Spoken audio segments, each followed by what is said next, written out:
ये वीडियो कर्ण पर्व के अंतर्गत 90वें अध्याय से ली गई है। इस वीडियो में हम जानेंगे कि महासूरवीर कर्ण इतने उग्र हो जाते हैं कि अर्जुन की रक्षा के लिए भगवान श्री कृष्ण स्वयं उसके बीच में आ जाते हैं और अर्जुन के प्राण बचा लेते हैं। नमस्कार मित्रों, हिस्ट्री फैक्ट में आप सभी का हार्दिक स्वागत है। मैं हूं आपका दोस्त रतन सिंह। तो फिर चलिए शुरू करते हैं वीडियो। संजय कहते हैं, राजन, उस महासमर में अर्जुन कुपित होकर कर्ण के वध के लिए जिस अस्त्र का वेगपूर्वक प्रयोग करते थे उसे आकाश में ही कर्ण अपने भयंकर बाणों द्वारा काट देता था। कर्ण का धनुष अमोघ था, उसकी डोरी भी बहुत मजबूत थी। वह अपने धनुष को खींचकर उसके द्वारा बाण समूह की वर्षा करने लगा। कौरव सेना को दग्ध करने वाले अर्जुन के छोड़े हुए अस्त्रों को उसने सुवर्ण में पंख वाले बाणों द्वारा धूल में मिला दिया।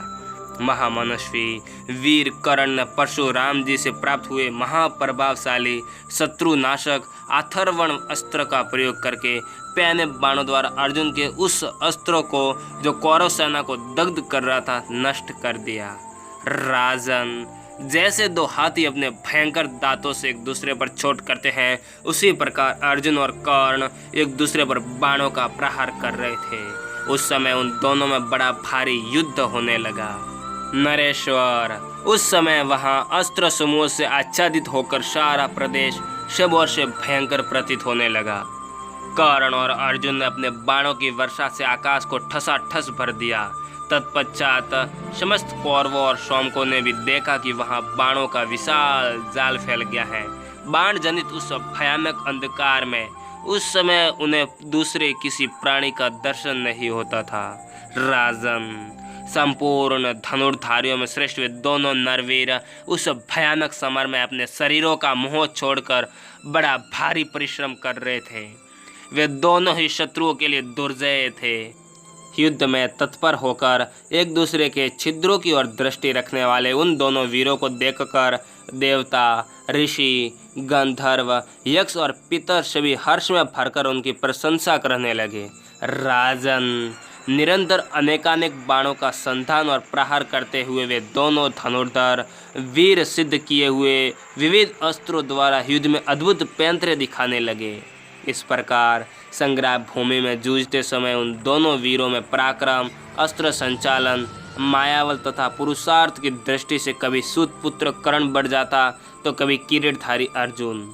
युद्ध स्थल में एक दूसरे पर प्रहार करने का अवसर देखते हुए उन दोनों वीरों का दूसरों के लिए दुस्सह व घोर आघात प्रतिघात देखकर रणभूमि में खड़े हुए समस्त योद्धा आश्चर्य से चकित हो उठे।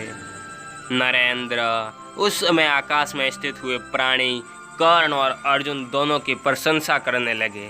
वारे कर्ण, शाबाश अर्जुन। यही बात अंतरिक्ष में सब और सुनाई देने लगी।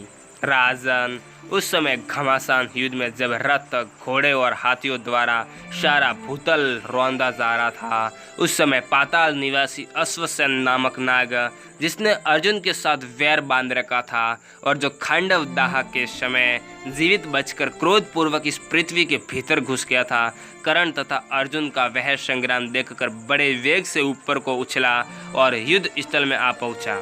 उसमें ऊपर को उड़ने की भी शक्ति थी। नरेश्वर, वह यह सोचकर कि दुरात्मा अर्जुन के वैर का बदला लेने के लिए यही सबसे अच्छा अवसर है, बाण का रूप धारण करके कर्ण के तरकश में घुस गया। तत्पश्चात अस्त्रों समूह से प्रार से भरा हुआ वह युद्ध स्थल ऐसा प्रतीत होने लगा मानो वहां किरणों का जाल बिछ गया हो। कर्ण और अर्जुन ने अपने बाण समूह की वर्षा से आकाश में तिल भर भी आकाश नहीं रहने दिया।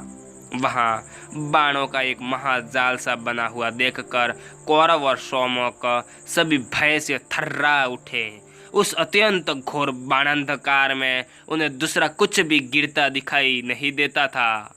तत्पश्चात संपूर्ण विश्व के विख्यात धनुर्धर वीर पुरुष सिंह कर्ण और अर्जुन प्राणों का मोह छोड़कर युद्ध करते करते थक गए। उस समय आकाश में खड़ी हुई अप्सराओं ने दिव्य छवर डुलाकर उन दोनों को चंदन के जल से सिंचा। फिर इंद्र और सूर्य ने अपने कर कमलों से उनके मुंह पोंछे। जब किसी तरह कर्ण युद्ध में अर्जुन से बढ़कर पराक्रम न दिखा सका और अर्जुन ने अपने बाणों की मार से उसे अत्यंत संतप्त कर दिया, तब बाणों के आघात से सारा शरीर शत विक्षत हो जाने के कारण वीर कर्ण ने उस सर्पमुख बाण के प्रहार का विचार किया।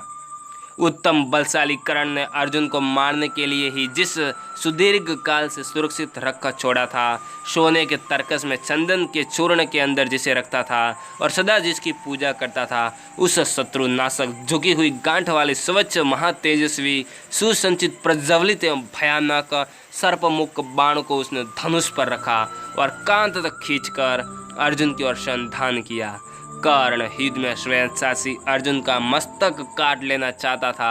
उसका चलाया हुआ वह प्रज्वलित बाण ऐरावत कुल में उत्पन्न अश्वसेन ही था। उस बाण के छूटते ही संपूर्ण दिशाओं सहित आकाश जाज्वल्यमान हो उठा। सैकड़ों भयंकर उल्काएं गिरने लगी। धनुष पर उस नाग का प्रयोग होते ही संपूर्ण इंद्र सहित लोकपाल हाहाकार कर उठे। सूतपुत्र को भी ये मालूम नहीं था कि मेरे इस बाण में योग बल से नाग घुसा बैठा है। सहस्त्र नेत्रधारी इंद्र उस बाण में सर्प को घुसा हुआ देख ये सोचकर शिथिल हो गए कि अब तो मेरा पुत्र मारा गया। तब मन को वश में रखने वाले श्रेष्ठ भाव कमल योनि ब्रह्मा जी ने उस देवराज इंद्र से कहा, देवेश्वर दुखी न हो, विजय श्री अर्जुन को ही प्राप्त होगी। उस समय महामनस्वी मद्रराज शल्य ने कर्ण को उस भयंकर बाण का प्रहार करने के लिए उद्यत देख उससे कहा, कर्ण तुम्हारा यह बाण शत्रु के कंठ में नहीं लगेगा, अतः सोच विचार कर फिर से बाण का संधान करो जिससे वह मस्तक काट सके।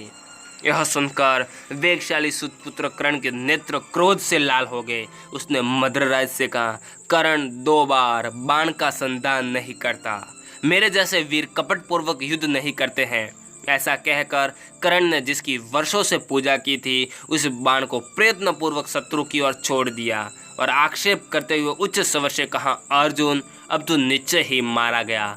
अग्नि और सूर्य के समान तेजस्वी व अत्यंत भयंकर बाण कर्ण की भुजाओं से प्रेरित हो उसके धनुष और प्रत्यंचा छूटकर आकाश में जाते ही प्रज्वलित हो उठा। उस प्रज्वलित बाण को बड़े वेग से आते देख भगवान श्री कृष्ण युद्ध स्थल में खेल सा करते हुए अपने उत्तम रथ को तुरंत ही पैर से दबाकर उसके पहियों को कुछ भाग पृथ्वी में धंसा दिया। साथ ही सोने के साजबाज से ढके हुए चंद्रमा की किरणों के समान श्वेत वर्ण वाले उनके घोड़े भी धरती पर घुटने टेक झुक गए। उस समय आकाश में शब और महान कोलाहल गूंज उठा। भगवान मधुसूदन की स्तुति प्रशंसा के लिए कहे गए दिव्य वचन सहसा सुनाई देने लगे। श्री मधुसूदन के प्रयत्न से उस रथ के धरती में धंस जाने पर भगवान के ऊपर दिव्य पुष्पों की वर्षा होने लगी और दिव्य सिंह नाद भी प्रकट होने लगे। बुद्धिमान अर्जुन के मस्तक को विभूषित करने वाला किरीट भूतल, अंतरिक्ष, स्वर्ग और वरुण लोक में भी विख्यात था। वह मुकुट उन्हें इंद्र ने प्रदान किया था।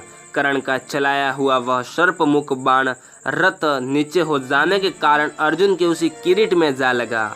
सूतपुत्र कर्ण ने सर्पमुख बाण के निर्माण की सफलता, उत्तम प्रयत्न और क्रोध इन सब के सहयोग से जिस बाण का प्रयोग किया था, उसके द्वारा अर्जुन के मस्तक से उस किरीट को नीचे गिरा दिया, जो सूर्य, चंद्रमा और अग्नि के समान कांतिमान तथा सुवर्ण, मुक्ता, मणि एवं हीरो से विभूषित था।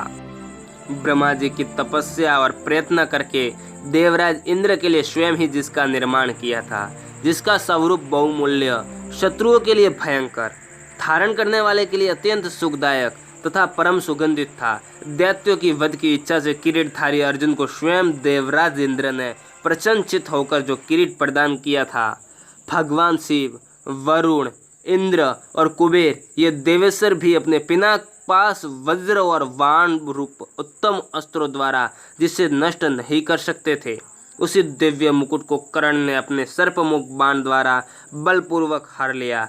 मन में दुर्भाव रखने वाले उस मिथ्या प्रतिज्ञ तथा वेगशाली नाग ने अर्जुन के मस्तक से उसी अत्यंत अद्भुत, बहुमूल्य और सुवर्ण चित्रित मुकुट का अपहरण कर लिया। सोने की जाली से व्याप्त व जगमगाता हुआ मुकुट धमाके की आवाज़ के साथ धरती पर जा गिरा। जैसे अस्ताचल से लाल रंग मंडल वाला सूर्य नीचे गिरता है, उसी प्रकार पार्थ का वह प्रिय उत्तम एवं तेजस्वी किरीट पूर्वोक्त श्रेष्ठ बाण से मथित और विषाग्नि से प्रज्वलित हो पृथ्वी पर गिर पड़ा।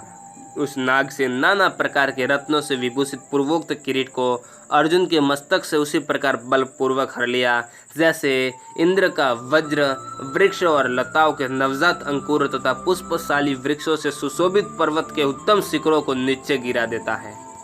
बस आज के लिए इतना ही। अगर आपको वीडियो पसंद आया हो तो लाइक शेयर और कमेंट करना न भूलें और चैनल को सब्सक्राइब कर लें और पास में बेल आइकन को भी दबा दें ताकि आने वाले वीडियो की नोटिफिकेशन आपके पास सबसे पहले पहुंच जाए।